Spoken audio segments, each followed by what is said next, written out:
আশা করি সবাই ভালো আছেন। আজ আমরা আরো একটি ক্লাস নিয়ে আপনাদের সামনে উপস্থিত হয়েছি। আমরা আমাদের মূল ক্লাসে যাওয়ার পূর্বে বলে নিতে চাই, আমাদের এই চ্যানেলে আমরা বিবিএ এবং এমবিএ এর প্রত্যেক বর্ষের সকল বিষয়ের উপর আমরা ক্লাস দিচ্ছি।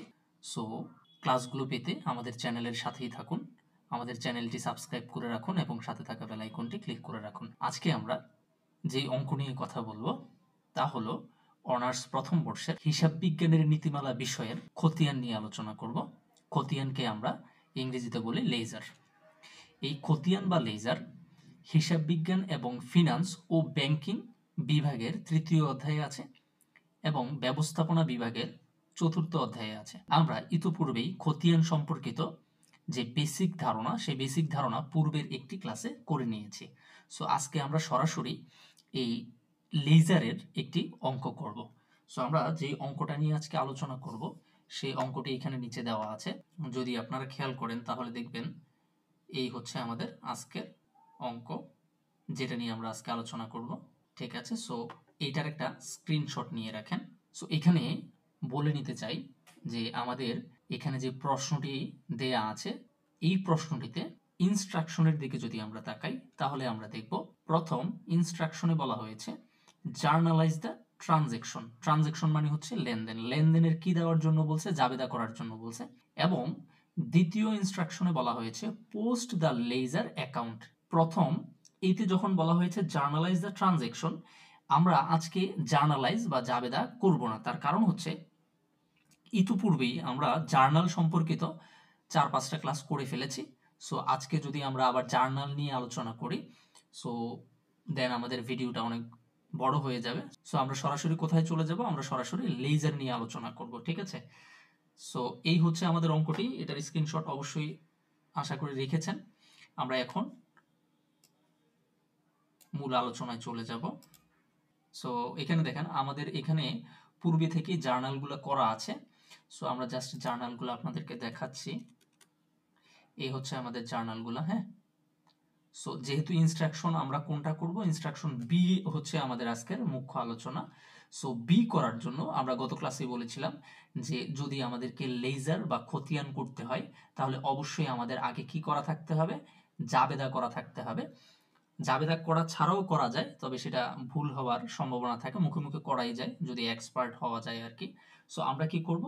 প্রথমেই আগে আমাদের খতিয়ান করার জন্য আগে থেকেই আমাদের জাবেদা থাকতে হবে। এই হচ্ছে আমাদের জাবেদাগুলা। ঠিক আছে, সো এই পাশে আমরা জাবেদাটা রেখে ওই পাশে আমরা খতিয়ানটা করব। এখানে যদি খেয়াল করেন তাহলে এখানে দেখবেন যে রিকোয়ার্ড এ, হ্যাঁ, আর এই হচ্ছে রিকোয়ার্ড বি। সো রিকোয়ার্ড এ যেহেতু আমরা পূর্বেই জার্নাল নিয়ে আলোচনা করেছি, আশা করি আমরা সবাই পারি। সো আজকে আর জার্নাল নিয়ে আলোচনা না করে সরাসরি আমরা খতিয়ান নিয়ে আলোচনা করব। এবং আমরা জানি খতিয়ান দুইভাবে করা যায়, পূর্বের ক্লাসে আলোচনা করা হয়েছে। একটা হচ্ছে টি ছক, একটা হচ্ছে চলমান জের ছক। সো আজকে আমরা টি ছকে খতিয়ান করে দেখব যে কিভাবে করা যায়। এবং পূর্বের ক্লাসে আমি আপনাদেরকে এই টি ছক এবং চলমান জের ছকের বিস্তারিত আলোচনা করেছি। সো আজকে বেশি কথা না বলে আমরা সরাসরি অঙ্কে চলে যাব। সো এখানে যে দফাগুলো দেওয়া আছে প্রত্যেকটা দফারই আমাদেরকে কি করতে হবে? খতিয়ানে লিপিবদ্ধ করতে হবে। ঠিক আছে, ধরেন এখানে আমাদের কি দেয়া আছে? এখানে আমাদের দেয়া আছে ক্যাশ। সো প্রথমে আমরা কি করব? ক্যাশের জন্য একটা লেজার তৈরি করব। সো ক্যাশের জন্য লেজার তৈরি করার পূর্বে আমাদেরকে দেখতে হবে যেই যেই জাবেদায় ক্যাশ আছে সেই সেই জাবেদাগুলোই আমাদের এই ক্যাশ লেজারে আসবে। ঠিক আছে, সো আমরা প্রথমটাতেই দেখতে পাচ্ছি যে এখানের যে জাবেদা, এই জাবেদার মধ্যে কি আছে? ক্যাশ আছে। সো আমরা এখানে দেখতে পাচ্ছি ক্যাশ নামক যে লেজার, এই লেজারের পূর্বে আমরা কি লিখেছি? ক্যাশ লিখেছি। ফাইন। সো আমরা পূর্বেই বলেছিলাম যার খতিয়ান করব তার নাম এই এক্সপ্লেনেশন বা ডিটেলসের ঘরের ভিতরে লেখা যাবে না। এইখানেও ক্যাশ লেখা যাবে না, আবার এই এক্সপ্লেনেশন বা ডিটেলসের ঘরেও ক্যাশ লেখা যাবে না। তাহলে কার নাম লিখতে হবে? যার খতিয়ান করব, তার মানে হচ্ছে এই ক্যাশ, ক্যাশের বিপরীতে যে থাকবে তার নামই আমরা এই এক্সপ্লেনেশনের এখানে লিখতে পারবো। ঠিক আছে, সো এখন আমরা দেখব এখানে দেখতে পাচ্ছি ক্যাশ ডেবিট, ক্যাপিটাল কি ক্রেডিট। আরেকটা জিনিস মাথায় রাখতে হবে, ক্যাশ যেই পাশে আছে সেই পাশেই আমাকে কি করতে হবে? সেই পাশেই লিখতে হবে। সো আমরা দেখতে পাচ্ছি ক্যাশটা কোন পাশে আছে? ডেবিট পাশে আছে। যেহেতু ক্যাশটা ডেবিট পাশে আছে আমরা লিখবো তো ডেবিট পাশে, তবে কার নাম লিখবো? ক্যাশের বিপরীতে যে আছে অর্থাৎ ক্যাপিটাল, এই ক্যাপিটালকে লিখবো। সো এই যে আমরা দেখতে পাচ্ছি এখানে হচ্ছে ডেবিট আর এখানে হচ্ছে ক্রেডিট। সো আমরা ডেবিট পাশেই লিখব এপ্রিল 1 দিয়ে কি লিখলাম আমরা ক্যাপিটাল, ক্যাশ না লিখে ক্যাশের বিপরীতে যে নামটা আছে অর্থাৎ ক্যাপিটাল, এই ক্যাপিটালটাকেই আমরা এখানে লিখব। তবে যেহেতু এখানে ডেবিট পাশ, অবশ্যই ডেবিট পাশে লিখতে হবে, কিন্তু ক্যাশের টাকাটা কত, ক্যাশের টাকাটাই আমাকে এখানে লিখতে হবে, ঠিক আছে। ক্যাশে যা আছে, ক্যাশে কত আছে, ক্যাশে আছে 20,000 টাকা, এই জন্য আমরা এখানে 20,000 টাকা লিখে দিলাম, ফাইন। দেন আর কোনটার মধ্যে ক্যাশ আছে আমাকে দেখতে হবে, এই যে এই জাবেদার মধ্যে এপ্রিলের 2 তারিখের মধ্যেও আমরা দেখতে পাচ্ছি এখানে ক্যাশ আছে। সো তার মানে হচ্ছে এই জাবেদাটাকেও আমরা কি করতে পারি, ক্যাশ নামক লেজারে নিয়ে যেতে পারি।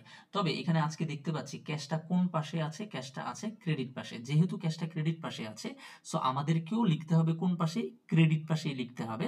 তবে অবশ্যই ক্যাশ না লিখে আমাদের তার বিপরীত নামটা লিখতে হবে। তার বিপরীতে কে আছে, ডেবিট পাশে আছে অফিস রেন্ট। সো আমরা কি করব, অফিস রেন্ট লিখব। হ্যাঁ, অফিস রেন্টের টাকাটা কারটা লিখব, ক্যাশেরটা। এখন প্রশ্ন আসতে পারে যে এই টাকা আর এই টাকা তো একই না, এই টাকা এক হলেও আমাদেরকে যখন আমরা দেখব যে এগুলো তো হচ্ছে সিম্পল জার্নাল, হ্যাঁ, কম্পাউন্ড জার্নালে কিন্তু দেখা যায় যে 3-4 এরকম দফা থাকে, 3টা বা 4টা দফা থাকে, তখন কিন্তু ঝামেলা হয়ে যাবে। সো আমরা কি করব, ক্যাশের যে টাকাটা আছে সেই টাকাটা লিখবো, ঠিক আছে। যদিও এইখানে দুইটা সমান, কখনো কখনো অসমান থাকে। তো আমরা দেখতে পাচ্ছি এখানে কত আছে, 1500 টাকা আমরা লিখেছি ক্রেডিট পাশে, ফাইন।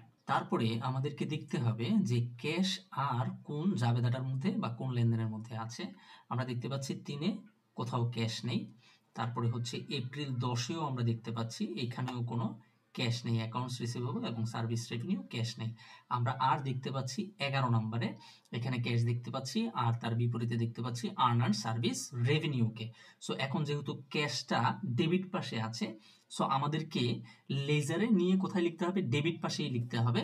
তবে অবশ্যই এই যে আমরা এখানে দেখতে পাচ্ছি এপ্রিল 11 ডেবিট পাশে আমরা লিখছি, এই যে ডেবিট পাশে।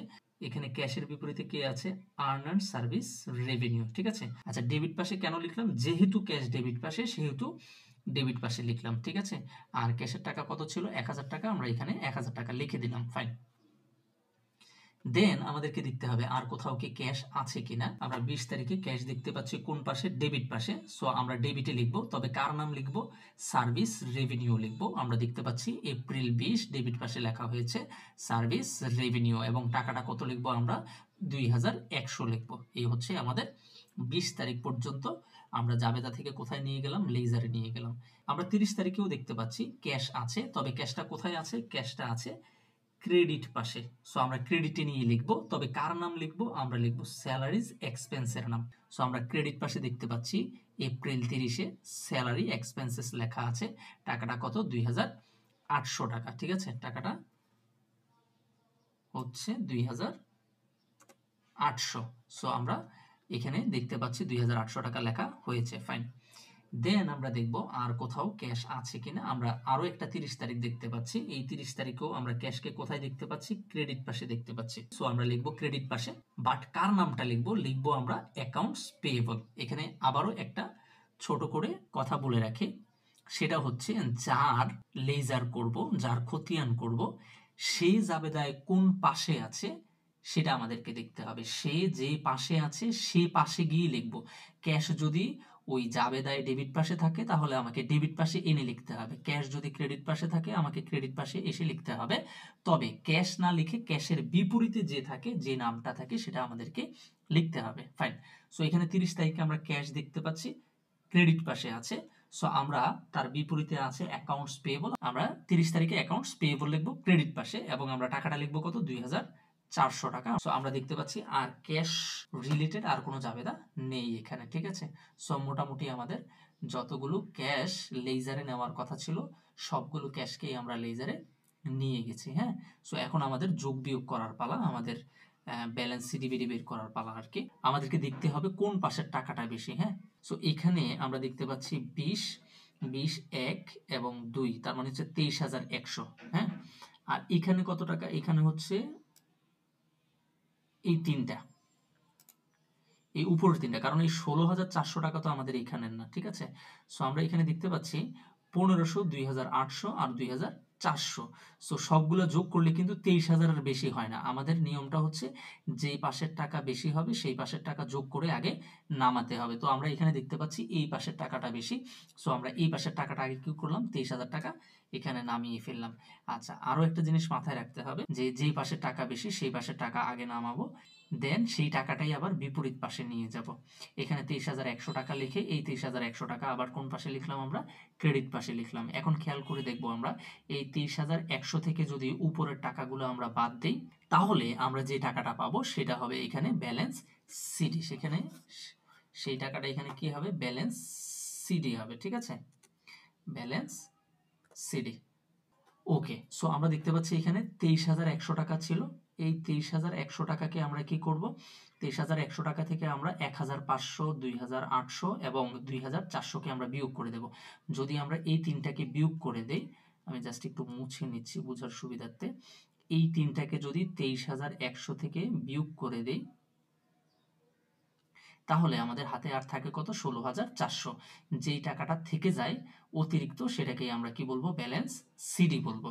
আর এই ব্যালেন্স সিডিটাই তার ঠিক একদিন পরে, এই ব্যালেন্স সিডিটাই তার ঠিক একদিন পরে হয়ে যাবে বিডি। এখানে যদি আমরা লিখি, সো আমরা এখানে দেখতে পাচ্ছি যে এই 23,000 এই পাশের টাকাটা সবগুলো যোগ করে আমরা আগে নামালাম। তার কারণ হচ্ছে এই পাশের মানে ডেবিট পাশের টাকাটা বেশি, এই জন্য 23,100 টাকা নামালাম। এবং এই 23,100 টাকা আমরা পরবর্তীতে ওই পাশে নিয়ে গেলাম। এখন এই 23,100 টাকা থেকে আমরা কাকে বাদ দিলাম, উপরের 1,500, 2,800 এবং 2,400 এগুলো বিয়োগ করার পরে আমাদের থাকতেছে কত, 16,400 টাকা। এই 16,400 যেহেতু মাসের শেষে বের হয়েছে, সেজন্য এগুলোকে আমরা কি বলবো, ব্যালেন্স সিডি বলবো। ফাইন। এখন এই ব্যালেন্স সিডিটাই, কারণ আমরা জানি সময়ের শেষে, মাসের শেষে বা বছরের শেষে যেটা বের হয় সেটা হচ্ছে সিডি, আর ঠিক একদিন পরেই সেটা হয়ে যাবে ব্যালেন্স কি, বিডি। সো ব্যালেন্স বিডির টাকাও কত হবে, 16,400। আশা করি বুঝতে পেরেছেন। ফাইন। এরপরে আমরা যেটা করব সেটা হচ্ছে, আমরা এখানে দেখতে পাচ্ছি যে এখানে ক্যাপিটাল নামক একটা দফা আছে। সো আমরা এই ক্যাপিটাল নামক দফার একটা লেজার তৈরি করে ফেলবো। আমরা নিচে এই ক্যাপিটাল নামক একটা লেজার দেখতে পাচ্ছি। ফাইন। সো আমরা এখন কি করব, আমরা এখানে দেখতে পাচ্ছি ক্যাপিটাল কোন পাশে আছে, ক্রেডিট পাশে আছে। এই যে ক্রেডিট পাশে ক্যাপিটালটা আছে। ঠিক আছে, তবে আমরা ক্যাপিটাল না লিখে ক্যাপিটালের বিপরীতে যে নামটা আছে তার মানে হচ্ছে ক্যাশ, এই ক্যাশটাকে আমাদের লিখতে হবে। তাহলে লিখবো কোন পাশে, ক্রেডিট পাশে। আমরা এই যে এখানে দেখতে পাচ্ছি ক্রেডিট পাশে লেখা হয়েছে, এই যে এটা, এই পাশটা হচ্ছে ক্রেডিট, ক্রেডিট পাশে লেখা হয়েছে। কিন্তু কি লেখা হয়েছে, ক্যাশ লেখা হয়েছে। কিন্তু ক্যাপিটাল ক্রেডিট থাকার কারণে আমরা ক্রেডিটে লিখেছি, তবে ক্যাপিটাল না লিখে তার বিপরীতে যেটা আছে ক্যাশ, সেই ক্যাশ লিখেছি আমরা এখানে। ফাইন। আর ক্যাপিটালের টাকা কত ছিল, এখানে 20,000 টাকা ছিল, আমরা এখানে 20,000 টাকা লিখেছি। ঠিক আছে, দেন আমরা দেখব আর কোথাও কি ক্যাপিটাল আছে, 2-এ কি ক্যাপিটাল আছে, নাই। এপ্রিল 3-এর যে জাবেদা সেখানে কি ক্যাপিটাল আছে, এখানেও নাই। 10-এও আমরা দেখতে পাচ্ছি না। তারপরে 11তেও আমরা দেখতে পাচ্ছি না। ঠিক আছে, 11তেও ক্যাপিটাল নাই। তারপরে হচ্ছে 20-এও ক্যাপিটাল নাই। 20-এও আমরা ক্যাপিটালকে দেখতে পাচ্ছি না, ক্যাপিটাল নেই। তারপরে 30-এও আমরা ক্যাপিটালকে দেখতে পাচ্ছি না, এবং পরের 30-এও ক্যাপিটাল নাই। তার মানে হচ্ছে ক্যাপিটালের জন্য মাত্র একটা দফাই ছিল, সেটা হচ্ছে কি, ক্যাশ। ওকে, সো এখন খেয়াল করলে দেখব যে আমরা তো ডেবিট পাশে ক্যাশকে লিখেছিলাম, যেহেতু একটা দফা আমাদের হাতে ছিল সেটা আমরা কোথায় লিখছি, ক্রেডিট পাশে লিখছি। তার মানে ডেবিট পাশে কিন্তু কোনো কিছু লেখা হয় নাই। যেহেতু ডেবিট পাশে কিছু লেখা হয় নাই, তার মানে এখানে কিছু নাই।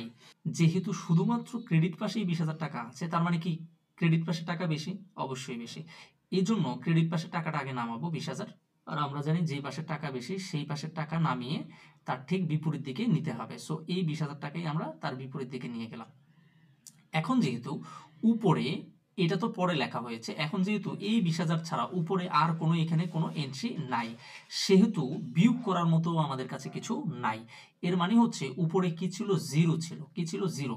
এখন 20,000 থেকে যদি জিরোকে বিয়োগ করি তাহলে তো 20,000ই থাকবে। সো এই 20,000কেই আমরা কি হিসেবে লিখবো, সিডি হিসেবে লিখবো।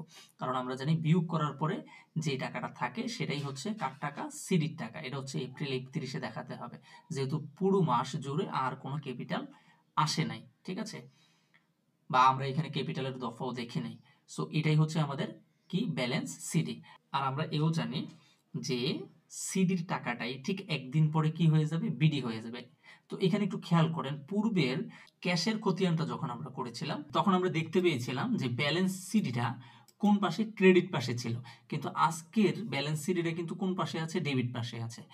আর যেই পাশে ব্যালেন্স সিডি থাকে তার ঠিক বিপরীত পাশে চলে যাবে ব্যালেন্স বিডি। এটা আসলে আমরা জানি, তারপরেও ব্যাখ্যা দিচ্ছি, যদি এই ভিডিও কোনো সায়েন্স ব্যাকগ্রাউন্ডের স্টুডেন্ট দেখে থাকেন তাহলে যেন সে সহজেই বুঝতে পারেন ক্লাসগুলো, ঠিক আছে?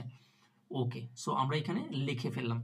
তাহলে ঠিক এই লেখাটাই আমরা, এই ব্যালেন্স সিডির টাকাটাই আমরা এই জায়গায় এনে কি লিখবো, ব্যালেন্স বিডি। ব্যালেন্স কি লিখবো, বি এবং ডি, টাকাটা নিচে দিয়ে লিখে দেবো, ঠিক আছে? নিচে দিয়ে আবার কত লিখতে হবে, 20,000। ফাইন, ওকে। সো এখানে আমরা এটা ব্যালেন্স সিডি এবং বিডিটা বুঝিয়ে দিলাম, বারবার যেন না বুঝাতে হয়। সো এই দুইটার মধ্যে বুঝিয়ে দিলাম, ঠিক আছে? ব্যালেন্স বিডি এবং সিডি কিভাবে লিখতে হয়। ওকে, তাহলে আমরা এটা বুঝে গেলাম। ওকে, যেহেতু আমরা একটা কাজ করি, যেহেতু এখানে জাবেদার নিয়মে এখানে আনসারটা লেখা নাই, সো আমরা আনসারের নিয়মে আমরা দেখব। আনসার এখানে দেখতে পাচ্ছি ক্যাপিটালের পরে যে লেজারটা করা হয়েছে সেই লেজারটা হচ্ছে কি, সাপ্লাইজের লেজার। সো আমরা এখন খুঁজে দেখব সাপ্লাইজ কোথায় কোথায় আছে, ঠিক আছে? এই প্রথমটাতে সাপ্লাইজ নাই, পরেরটাতে সাপ্লাইজ নাই, 3 নাম্বার জাবেদায় দেখতে পাচ্ছি আমরা এখানে সাপ্লাইজ আছে। ইভেন আমরা দেখতে পাচ্ছি সাপ্লাইজটা কোন পাশে আছে, সাপ্লাইজটা আমরা দেখতে পাচ্ছি ডেবিট পাশে আছে। এই যে ডেবিট পাশে কত টাকা, 6,000 টাকা। সো যেহেতু সাপ্লাইজের নাম ভিতরে লিখতে পারবো না, তাহলে তার বিপরীত নামটা লিখতে হবে। কার নাম লিখতে হবে, অ্যাকাউন্টস পেয়েবলের নাম। ওকে, তবে কোথায় লিখতে হবে, ডেবিট পাশে। সো আমরা দেখতে পাচ্ছি যে এপ্রিল 3-এ ডেবিট পাশে, হ্যাঁ, লেখা হয়েছে অ্যাকাউন্টস কি, অ্যাকাউন্টস পেয়েবল। ফাইন, অ্যাকাউন্টস পেয়েবলের টাকা কত লিখবো আমরা, 6,000। এই যে 6,000 লেখা হয়েছে। এরপরে আমরা দেখব আর কোথাও কি সাপ্লাইজ আছে কিনা। আমরা যদি একটু খেয়াল করি, 3 পর্যন্ত গেল, 10-এ কি কোনো সাপ্লাইজ আছে, নাই। 11-তে সাপ্লাইজ নাই, 20-এ সাপ্লাইজ নাই, এবং এখানের 30, এই 30-এও সাপ্লাইজ নাই, এই 30-এও সাপ্লাইজ নাই। সো যেহেতু নাই সেহেতু আমাদের আর মাথা ব্যথার কোনো কারণ নাই, আমরা এটা এখানে শেষ করে ফেলবো। যেহেতু ডেবিট পাশেই একটা দফা লিখেছি আর ক্রেডিট পাশে কোনো দফা লিখে নাই, তাহলে স্বাভাবিকভাবেই ডেবিট পাশে টাকাই বেশি হবে। সো এই 6,000 টাকা আমরা নিচে নামালাম।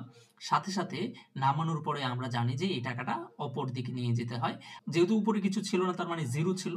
সো 6,000 থেকে যদি জিরোকে বিয়োগ করি তাহলে তো 6,000ই হবে। সো এই 6,000 টাকার নাম আমরা কি দেবো, ব্যালেন্স সিডি, কারণ এটা মাসের শেষে। আবার এই মাসের শেষের যে ব্যালেন্স সিডি সেটাই এখানে এসে কি হয়ে যাবে, ব্যালেন্স বিডির টাকাও এখানে কত টাকা লিখতে হবে, 6,000 টাকা। ফাইন, তারপরে আমরা যে খতিয়ানটা দেখতে পাচ্ছি সেটা হচ্ছে অ্যাকাউন্টস পেয়েবল। এখন আমরা অ্যাকাউন্টস পেয়েবল সম্পর্কিত একটা লেজার করে ফেলবো। আমরা 1-এ এবং 2-এ কোনো অ্যাকাউন্টস পেয়েবল দেখতে পাচ্ছি না, 3-এ দেখতে পাচ্ছি অ্যাকাউন্টস পেয়েবল। ওকে, ফাইন। আর এও দেখতে পাচ্ছি যে অ্যাকাউন্টস পেয়েবলটা কোন পাশে আছে, ক্রেডিট পাশে আছে। সো আমরা ক্রেডিট পাশে লিখব, তবে কার নাম লিখব, অ্যাকাউন্টস পেয়েবল না লিখে আবারও আমরা লিখব তার বিপরীত নামটা, সাপ্লাইজ। তাহলে ক্রেডিট পাশে গিয়ে কার নাম লিখব, সাপ্লাইজ লিখব। এই যে আমরা দেখতে পাচ্ছি ক্রেডিট পাশে সাপ্লাইজ লেখা হয়েছে 3 তারিখে, হ্যাঁ, কত টাকা, 6,000 টাকা। ফাইন, আর কোথাও কি সাপ্লাইজ আছে, আমরা 10-এ দেখতে পাচ্ছি কোনো সাপ্লাইজ নাই, 11-তে সাপ্লাইজ নাই, 20-এ কোনো সাপ্লাইজ নাই, ঠিক আছে, 30-এও কোনো সাপ্লাইজ নাই। সো 3-এর পরে অ্যাকাউন্টস পেয়েবল আর কোথাও আছে কিনা আমরা সেটা দেখব। সো আমরা দেখতে পাচ্ছি এখানেও কোনো অ্যাকাউন্টস পেয়েবল নাই, এখানে আছে অ্যাকাউন্টস রিসিভেবল, এখানে অ্যাকাউন্টস পেয়েবল নাই, এখানেও নাই, আমরা এখানেও পাচ্ছি না। তবে সর্বশেষ যে 30 তারিখ, সেই 30 তারিখে আমরা পাচ্ছি যে অ্যাকাউন্টস পেয়েবল কোন পাশে আছে, ডেবিট পাশে আছে। অ্যাকাউন্টস পেয়েবল ডেবিট পাশে আছে। সো আমরা ডেবিট পাশে লিখব, তবে অ্যাকাউন্টস পেয়েবল না লিখে তার বিপরীত নাম কি লিখব, ক্যাশ লিখব। এবং এখানে টাকাটা কত দেওয়া আছে, 2,400। সো আমরা ডেবিট পাশে লিখব, যেহেতু অ্যাকাউন্টস পেয়েবল কোন পাশে আছে, ডেবিট পাশে, ডেবিট পাশে লিখব আমরা কি, ক্যাশ, কারণ এটার বিপরীত নাম ক্যাশ দেয়া আছে, এবং টাকা দেয়া আছে কত, 2,400। এবং দেখতে পাচ্ছি আর কোথাও অ্যাকাউন্টস পেয়েবল নাই। সো যেহেতু নেই সেহেতু আমাদেরকে কি করতে হবে, আমাদেরকে এখানেই এই লেজারটা ক্লোজ করে ফেলতে হবে। আচ্ছা, এই পাশে দেখতে পাচ্ছি, ক্রেডিট পাশে দেখতে পাচ্ছি 6,000, আর এখানে দেখতে পাচ্ছি মাত্র 2,400। তাহলে অবশ্যই ক্রেডিট পাশের টাকা বেশি, তাই তো? আর এই সিডি তো পরে আসবে। সো এখানে 6,000 টাকা আমরা নামিয়ে ফেললাম, এবং এই 6,000 টাকাই আবার তার বিপরীত পাশে নিয়ে আসলাম। এবং এই 6,000 টাকা থেকে যদি 2,400 টাকা বিয়োগ করি আমরা, আমাদের থেকে যায় 3,600 টাকা। আর আমরা জানি ক্যালকুলেশন করার পরে যে টাকাটা থাকে মাসের শেষে, সেটাকে আমরা কি বলবো, ব্যালেন্স সিডি বলবো। এবং এই ব্যালেন্স সিডিটাই বিপরীত পাশে, যেই পাশে সিডি বের হয় তার বিপরীত পাশে গিয়ে কি হয়ে যাবে, ব্যালেন্স কি হয়ে যাবে, বিডি হয়ে যাবে। হ্যাঁ, সো এখানে আমরা কত লিখবো, ব্যালেন্স বিডির জায়গায় আমরা এই ৬,০০০ টাকা এখানে লিখে দেবো। অবশ্যই লিখতে হবে কিন্তু এটা ব্যালেন্স সিডিটাও লিখতে হবে, ব্যালেন্স বিডিটাও লিখতে হবে, ঠিক আছে? ওকে, দেন আমরা এখানে আরও একটা লেজার দেখতে পাচ্ছি, সেটা হচ্ছে অফিস রেন্ট এক্সপেন্স। এখন আমরা জাবেদায় দেখবো যে অফিস রেন্ট এক্সপেন্স কোথাও আছে কিনা। আমরা 2 নাম্বার জাবেদায় অফিস রেন্ট দেখতে পাচ্ছি। সো এখানে অফিস রেন্টটা দেওয়া আছে কোন পাশে? ডেবিট পাশে। সো ডেবিটে গিয়ে লিখবো, তবে লিখবো আমরা তার বিপরীত নাম ক্যাশ, ঠিক আছে? সো আমরা এখানে দেখতে পাচ্ছি যে ডেবিট পাশে লেখা হয়েছে ক্যাশ। ওকে, টাকাটা কত ছিল? টাকাটা ছিল হচ্ছে 1,500 টাকা। আমরা 1,500 টাকায় লিখে ফেলেছি, ঠিক আছে? ফাইন। সো আমরা শুধুমাত্র 2তে অফিস রেন্ট পেয়েছি, 3-এ পাই নাই, তারপরে 10-এ নাই, এখানেও নাই, এখানেও নাই, এখানেও নাই এবং এখানেও নাই, ঠিক আছে? সো যেহেতু নেই সেহেতু একটাই আছে, আমরা একটা দিয়ে লেজারকে কি করব? ক্লোজ করে ফেলবো। ফাইন। সো আমরা দেখতে পাচ্ছি শুধুমাত্র ডেবিট পাশে আমরা টাকা বসিয়েছি, তার মানে হচ্ছে ডেবিট পাশেই টাকা বেশি, যেহেতু ওই পাশে টাকা কোনো বসানো হয়নি। সো এই 1,500 টাকাকে আমরা নিচে নামাবো এবং এই টাকাটাই আমরা বিপরীত পাশে নিয়ে যাব। আর যেহেতু ক্রেডিট পাশে আমার 0 টাকা আছে, সো এই 1,500 টাকা থেকে যদি 0 টাকাকে বিয়োগ করি, আমার সিডি কত থাকবে? 1,500 টাকাই থাকবে। সো এই ব্যালেন্স সিডিটাকেই আমরা এখানে পরবর্তী মাসের শুরুতে আমরা কি করে ফেলবো? ব্যালেন্স বিডি করে ফেলবো। ব্যালেন্স বিডি করব কত? ব্যালেন্স বিডি করব কত? 1,500। এটা হবে মে 1।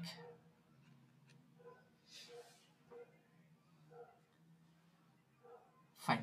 তারপরে আমরা এখানে আরো একটা লেজার দেখতে পাচ্ছি, যেটা হচ্ছে অ্যাকাউন্টস রিসিভেবল নামের। সো আমরা এখন জাবেদা দেখব অ্যাকাউন্টস রিসিভেবল কোথায় আছে। আমাদের এখানে 1-এ নেই, ঠিক আছে? 2-এ নেই, 3-এও নেই, অ্যাকাউন্টস রিসিভেবল আছে শুধু 10-এ। আমরা অ্যাকাউন্টস রিসিভেবলকে কোথায় দেখতে পাচ্ছি? ডেবিট পাশে। সো আমরা ডেবিট পাশে লিখব, কিন্তু লিখব সার্ভিস রেভিনিউ, ঠিক আছে? কি লিখব? Service revenue. সো আমরা এখানে দেখতে পাচ্ছি ডেবিট পাশে সার্ভিস রেভিনিউ লেখা আছে। তারিখ যেহেতু 10 ছিল, 10 তারিখ দিয়ে সার্ভিস রেভিনিউ লেখা আছে এবং টাকাটা কত ছিল? টাকাটা ছিল 5,100। আমরা 5,100 লিখেছি।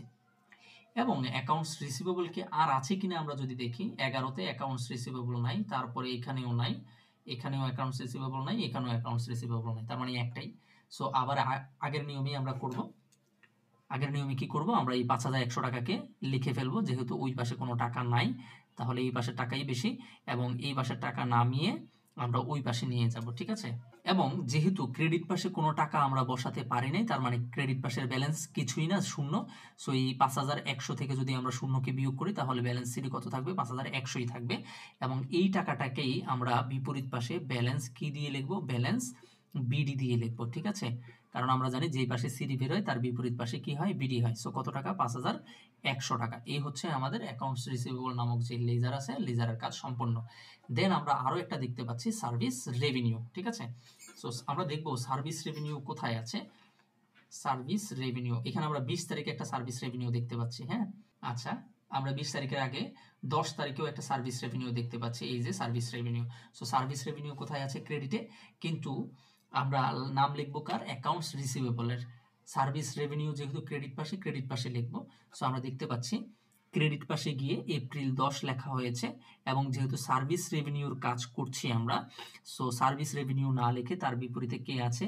অ্যাকাউন্টস রিসিভেবল আছে, এই জন্য আমরা এখানে অ্যাকাউন্টস রিসিভেবল লিখবো, ঠিক আছে? ফাইন। টাকাটা কত ছিল? 5,100 ছিল, আমরা 5,100 লিখেছি। সাথে সাথে আমরা দেখব আর কোথাও সার্ভিস রেভিনিউ আছে কিনা। আমরা 20 তারিখে সার্ভিস রেভিনিউ পাচ্ছি, সার্ভিস রেভিনিউ ক্রেডিট পাশে আছে, কিন্তু আমরা তার বিপরীত নামটা লিখবো, ঠিক আছে? সো ক্রেডিট পাশে গিয়ে লিখবো ক্যাশ। আমরা দেখতে পাচ্ছি 20 তারিখে, এখানে ক্রেডিট পাশে 20 তারিখে, এই হচ্ছে ক্রেডিট, 20 তারিখে ক্যাশ লেখা হয়েছে এবং টাকাটা লেখা হয়েছে কত? 2,100 টাকা। এই যে আমরা দেখতে পাচ্ছি 2,100 টাকা লেখা হয়েছে। ফাইন। এরপরে আমরা দেখব আর কোথাও কি সার্ভিস রেভিনিউ আছে কিনা। আমরা আর কোথাও সার্ভিস রেভিনিউ পাচ্ছি না, ঠিক আছে? ওকে, যেহেতু আমি পাচ্ছি না, আর যেহেতু আমরা শুধু ক্রেডিট পাশেই টাকা বসিয়েছি, 5 আর 2 7,200, 7,200 টাকা লেখার পরে আমরা তার বিপরীত পাশে টাকাটাকে নিয়ে আসব এবং উপরে যেহেতু ক্রেডিট পাশে বিয়োগ করার মতো কিছু নাই, তাহলে এই 7,000 টাকাকেই আমরা কি করব? ব্যালেন্স সিডি হিসেবে লিখব এবং এই টাকাটাকেই আমরা এই পাশে ব্যালেন্স বিডি হিসেবে দেখাবো, হ্যাঁ? ব্যালেন্স বিডি হিসেবে দেখাবো। অবশ্যই ব্যালেন্স বিডিটা মেয়ের 1 তারিখ দেখাতে হবে। কত টাকা? 7,200 টাকা। আশা করি বুঝতে পেরেছেন। তারপরে আমরা আরো একটা লেজার দেখতে পাচ্ছি যেটার নাম হচ্ছে আর্ন অ্যান্ড সার্ভিস রেভিনিউ। এখানে যতগুলো লেজার আছে সবগুলোই কিন্তু এখানে আছে, ঠিক আছে? কারণ এখানের জাবেদার সাথে এই লেজারগুলো এলোমেলো আসলে লেখা হয়েছে, তো এটা যেখান থেকে লেখা হয়েছে সেখানে এরকম এলোমেলো ছিল। সো আমরা এখানে উত্তর যেভাবেই হোক না কেন সবগুলা দফা বা এখানে এন্ট্রিগুলো সবগুলো এখানে আছে। সো এটা নিয়ে আমাদের চিন্তা করার কোনো দরকার নাই, আমরা অঙ্ক বুঝতে পারলেই হলো। সো এখানে আর্ন অ্যান্ড সার্ভিস রেভিনিউ নামে একটা লেজার আছে, আমরা দেখবো যে জাবেদায় আর্ন অ্যান্ড সার্ভিস রেভিনিউ নামে কোনো জাবেদা আছে কিনা। সো আমরা এখানে আর্ন অ্যান্ড সার্ভিস রেভিনিউ পাচ্ছি শুধুমাত্র 11 তারিখে ক্যাশ এবং earn and service revenue. Earn and service revenue যেহেতু ক্রেডিট পাশে, আমরা ক্রেডিট পাশে দেখবো, ঠিক আছে? So earn and service revenue credit পাশে হওয়ার কারণে ক্রেডিট পাশে লিখবো, কিন্তু লিখবো কার নাম? ক্যাশের নাম। আমরা দেখতে পাচ্ছি এপ্রিল 11 লিখে ক্যাশ লেখা হয়েছে কত টাকা? 1000 টাকা, ঠিক আছে? ফাইন। এরপরে আর কোনো আর্ন অ্যান্ড সার্ভিস রেভিনিউ আছে কিনা আমরা দেখব। আমরা আর্ন অ্যান্ড সার্ভিস রেভিনিউ আর কোথাও পাচ্ছি না, যেহেতু পাচ্ছি না সেহেতু এই একটা দফা দিয়ে আমাদেরকে কাজ করতে হবে। সো এই 1000 টাকা আমরা নিচে নামালাম, এই 1000 টাকাকেই আমরা তার বিপরীত দিকে নিয়ে আসব, এবং যেহেতু ডেবিট পাশে আমার কোনো টাকা নাই সেহেতু এই 1000 টাকাই আমার কি হয়ে যাবে? ব্যালেন্স সিডি হয়ে যাবে, ঠিক আছে? এবং এই ব্যালেন্স সিডিটাকে আমরা কি করব? তার বিপরীত দিকে এনে ব্যালেন্স বিডি হিসেবে দেখাবো, ঠিক আছে? ব্যালেন্স বিডি হিসেবে দেখাবো। ব্যালেন্স বিডি হিসেবে কত দেখাবো? 1000 টাকা। এরপরে আমরা দেখতে পাচ্ছি স্যালারি নামক একটা কি আছে? লেজার আছে। সো আমরা দেখবো স্যালারি নামক যে লেজার, সেই লেজারে কোন কোন জাবেদা আসবে। আমরা এখানে কোনো স্যালারি পাচ্ছি না, এখানেও না, 3-এও পাচ্ছি না, 10-এও নাই, 11, 20 কোথাও নাই, শুধুমাত্র 30 তারিখে আমাদের স্যালারি এক্সপেন্স আছে। আর স্যালারি এক্সপেন্সটা কোন পাশে? ডেবিট পাশে আছে। সো আমরা ডেবিট পাশে লিখবো, কিন্তু তার বিপরীত নামে কে আছে? ক্যাশ আছে। আমরা ক্যাশ লিখবো ডেবিট পাশে। এই যে ডেবিট পাশে আমরা ক্যাশ লিখলাম কত টাকা? 2800 টাকা। কিন্তু মজার ব্যাপার হচ্ছে যেহেতু আমরা উপর থেকে সবগুলো দেখে আসছি, তার মানে হচ্ছে উপরে আর স্যালারি এক্সপেন্স নেই আর নিচেও স্যালারি এক্সপেন্স নেই। যেহেতু নেই তার মানে হচ্ছে আমাদেরকে এই একটা দফা দিয়ে আমাদের এই লেজারটাকে ক্লোজ করতে হবে। সো যেহেতু ডেবিট পাশে 2800 লিখেছি আর ক্রেডিট পাশে কিছুই লিখি নাই, তার মানে হচ্ছে এই ডেবিট পাশেই টাকা বেশি, 2800 টাকা। যেহেতু এখানে কিছু লিখি নাই তাহলে অবভিয়াসলি ডেবিট পাশেই টাকা বেশি হবে। সো এই 2800 টাকা আমরা কি করলাম? আবার বিপরীত দিকে নিয়ে আসলাম, এবং এই 2800 টাকাই আমার ব্যালেন্স কি হয়ে যাবে? সিডি হয়ে যাবে। যদি উপরে কিছু থাকতো বিয়োগ করার মতো তাহলে বিয়োগ করে লিখতাম, এবং যেটা থাকতো সেটাই সিডি হতো। সো আজকে এখানে যেহেতু নাই সেহেতু আমরা এখানে লিখতে পারবো না, আর তার ঠিক বিপরীত পাশে আমরা কি লিখবো? ব্যালেন্স বিডি লিখবো, ঠিক আছে? সো আমরা এই ব্যালেন্স সিডির টাকাটাই আমরা কি লিখবো? ব্যালেন্স বিডি হিসেবে লিখবো। ব্যালেন্স কি লিখবো? বিডি লিখবো, ঠিক আছে? ব্যালেন্স বিডি কত? 2800 টাকা, যেহেতু আমাদের ওইখানে সিডি 2800 টাকা বের হয়েছে, এবং এটা অবশ্যই লিখতে হবে মেয়ের কত তারিখ? 1 তারিখ। সো এই হচ্ছে আমাদের আজকের যে অঙ্কটি ছিল সেই অঙ্কের আলোচনা, ঠিক আছে? এটা ছিল আমাদের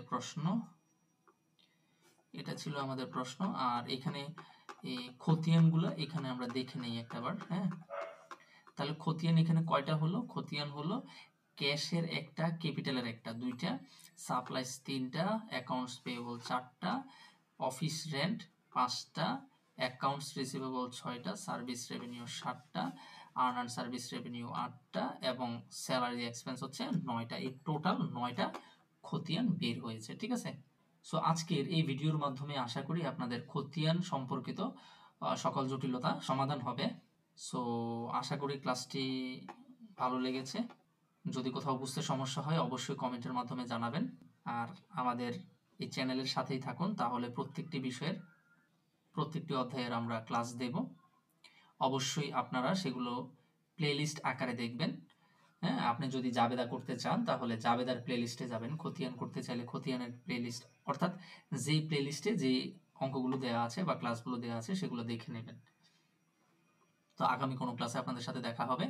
ততক্ষণ পর্যন্ত সবাই সুস্থ থাকুন, ভালো থাকুন, ধন্যবাদ।